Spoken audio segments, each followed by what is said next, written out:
So I'm going to take a quick break from watching this Minnesota and Philadelphia Flyers game that's on TV right now and eagerly paying attention to my fantasy team because this week's matchup is a pretty nasty one, to talk about some extra stuff that we had heard regarding the Vancouver Canucks. Now, I'll go out there and say today has been a pretty slow news day, so if you wanted to check out some more Canucks stuff, we did make a video just 2 hours ago talking about some of these extra stats that are really interesting to pay attention to.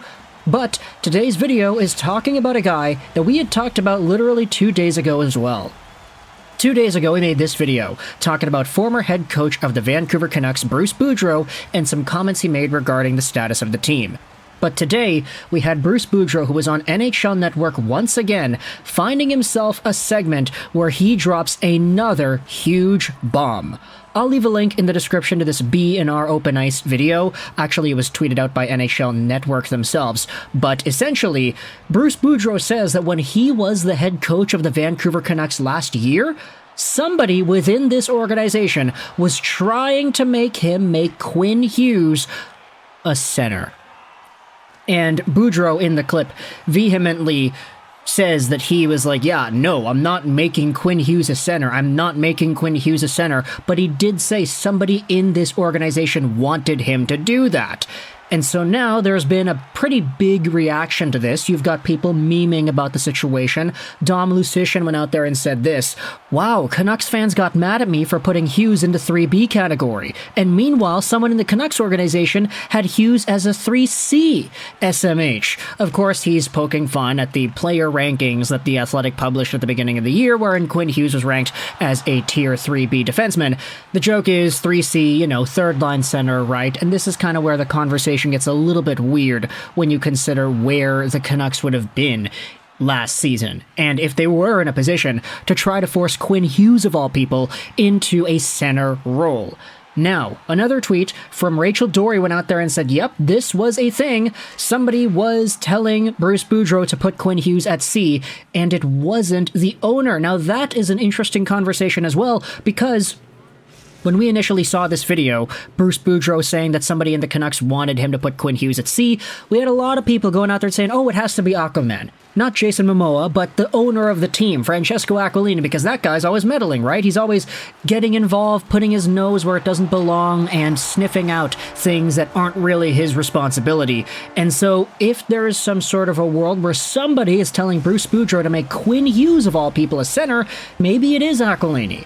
But Rachel Dory says, nope, it was not him. Somebody else in the organization apparently wanted Quinn as a center. Now, we do have a good profile here in Quinn Hughes. I think everybody acknowledges that he is one of the best defenders in the entire NHL and arguably one of the top MVPs to his team realistically this season too.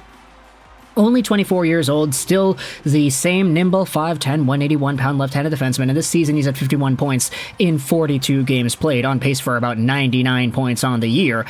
That is just absolutely crazy coming from a defenseman.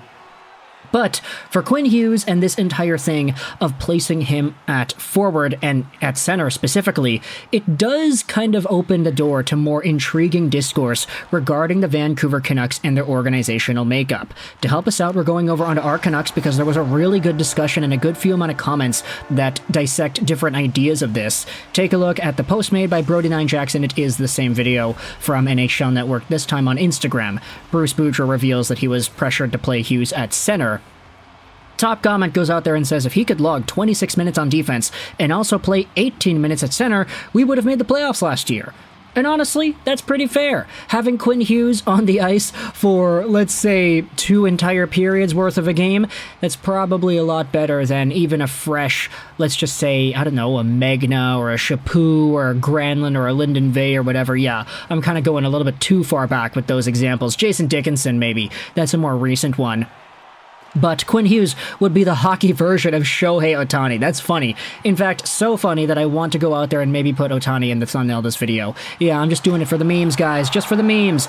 Sign him for 10 years, $700 million. Oh yeah, that would be crazy. Imagine Shohei Ohtani money for Quinn Hughes.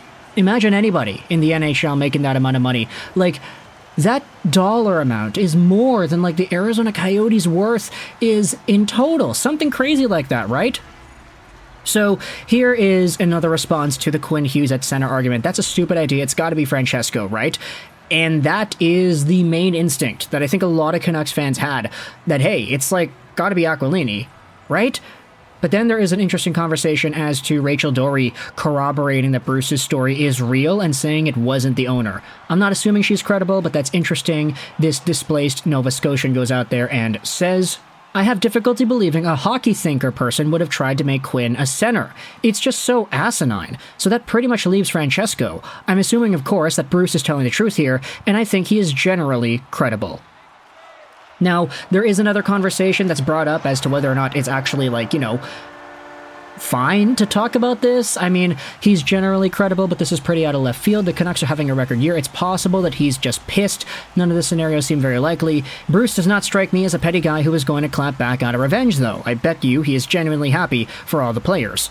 Happy for the players, yes. Upset with how management treated him on the way out. That's an entirely other conversation. But if you scroll down to more of the comments here, they ask a little bit more, okay, pressured by who? The only person both dumb enough and with enough power to pressure a coach has to be ownership. But then you have the Rachel Doerrie comment saying that no, it's not ownership. I have no idea who that leaves that's even remotely likely. The whole story sounds too bizarre.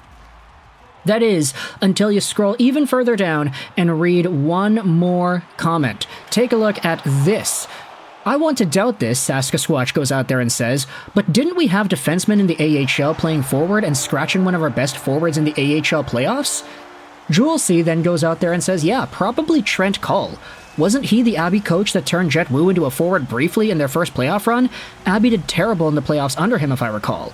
Then Jeremy Culloden took over in Abbey next season, and he got mysteriously promoted in the organization and then unceremoniously got booted within months along with the other staff once Rutherford took over and chose his staff with Foote, Gonchar, etc. I was joking last year that this was probably Rutherford's master plan to wipe out any traces of Benning, and Cull was one of his casualties.